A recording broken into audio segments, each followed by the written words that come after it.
Hello বন্ধুরা, কেমন আছো তোমরা সবাই? আশা করি তোমরা ভালোই আছো। আজকে আমি বানাবো এগ চাউমিন। এগ চাউমিন বানানোর জন্য আমি প্রথমে কড়াইতে 2 কাপ জল নিয়ে নিয়েছি চাউমিনটা সেদ্ধ করব বলে। এবারে জলটা গরম হয়ে গেলে এর মধ্যে সামান্য নুন দিয়ে দেবো।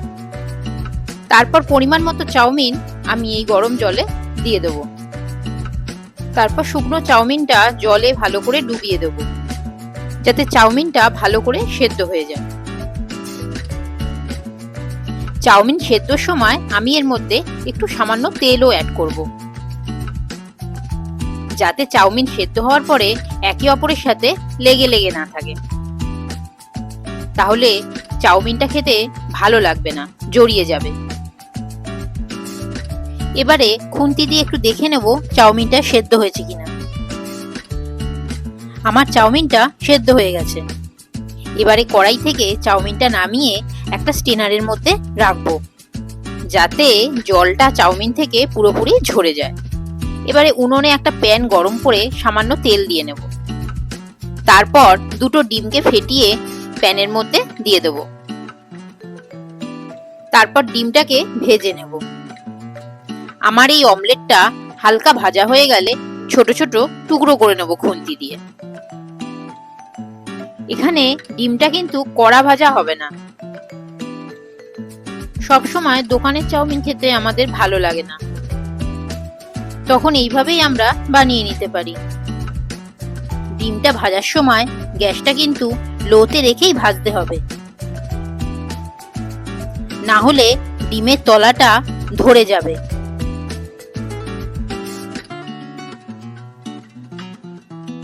আমার এবার ডিম ভাজা পুরো হয়ে গেছে।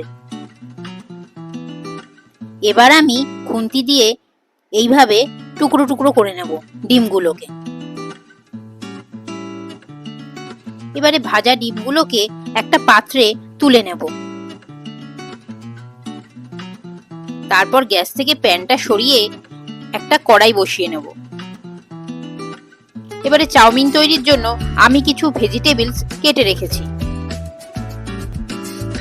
আমি এখানে 6-7টা রসুন কুচি করে নিয়েছি, একটা গোটা ক্যাপসিকাম কুচি করেছি, আর একটা গোটা গাজর কুচি করেছি, আর একটা ছোট সাইজের পেঁয়াজও আমি কুচি করে নিয়েছি। এবারে উনুনে কড়াইটা গরম হয়ে গেলে আমি 3 টেবিল চামচ তেল দিয়ে নিয়েছি। এই চাউমিনটা সাদা তেলে করলেই ভালো হয়। এবারে তেল গরম হয়ে গেলে যে মাঝারি সাইজের পেঁয়াজটা কেটে রেখেছিলাম সেটাকে এর মধ্যে দিয়ে দেব।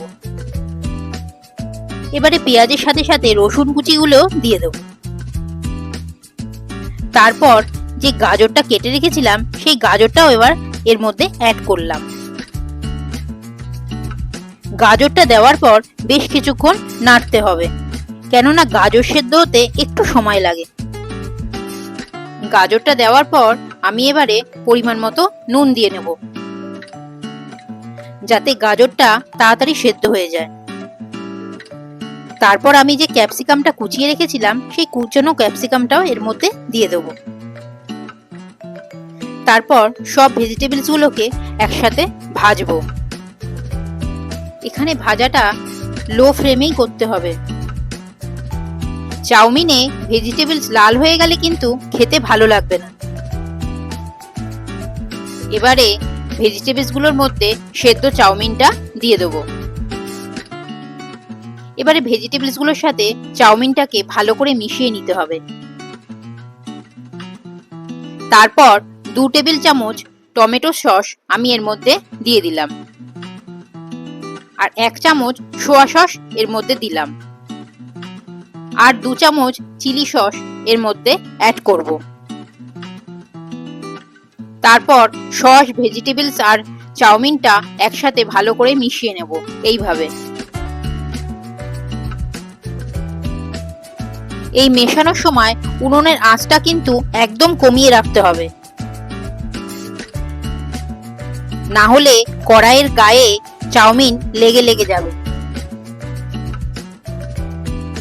যারা ঝাল বেশি খায় তারা এই চাউমিনের মধ্যে লঙ্কাও কুচি করে দিয়ে দিতে পারো। আমার চাউমিনের সাথে ভেজিটেবলস মেশানো হয়ে গিয়েছে। এবারে ভেজে রাখা ডিম কুচিগুলোকে চাউমিনের মধ্যে মিশিয়ে নেব। তারপর আবারও ভালো করে নেড়েচেড়ে 2 চামচ গোলমরিচ গুঁড়ো আমি এখানে দিয়ে দেবো। তার সাথে 1 চামচ চিলি ফ্লেক্সও আমি এই চাউমিনের মধ্যে দিয়ে দিলাম। এবারে সবকিছু একসাথে ভালো করে আবারও মিশিয়ে নিচ্ছি। এবার চাউমিন কিন্তু আমার পরিবেশনের জন্য পুরোপুরি তৈরি। আমি ঘরোয়াভাবেই আজকে চাউমিনটা বানালাম। এভাবে তোমরা একদিন বাড়িতে বানিয়ে দেখতে পারো, খেতে বেশ সুস্বাদুই হয়। তো বন্ধুরা, আজকে আমি এখানেই বিদায় নিচ্ছি। পরবর্তী ভিডিও নিয়ে আবার তোমাদের সাথে দেখা হবে।